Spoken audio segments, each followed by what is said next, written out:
हंसेगा जाएगा, वो लौट कर न आएगा, सबकी कहानी हो गई रे।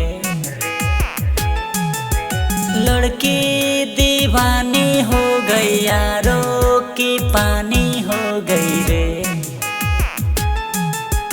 लड़की दीवानी हो गई, यारों की पानी हो गई रे।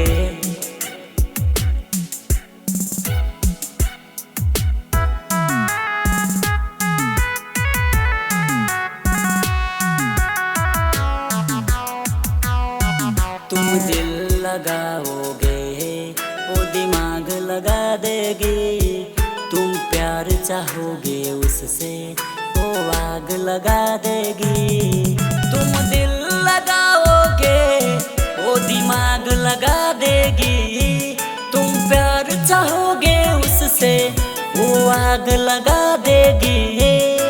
दिल लगाना हानि है, माना दिल की परेशानी है, नादानी हो गई रे।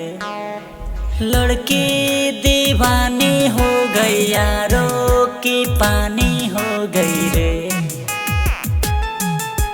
लड़की दीवानी हो गई, यारों की पानी हो गई रे।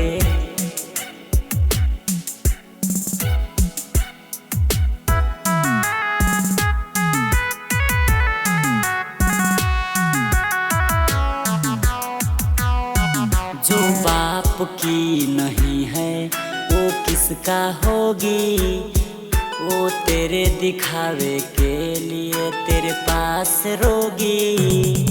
जो बाप की नहीं है वो किसका होगी, वो तेरे दिखावे के लिए तेरे पास रोगी।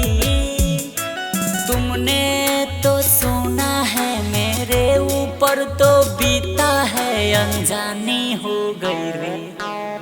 लड़की दीवानी हो गई, यारों की पानी हो गई रे।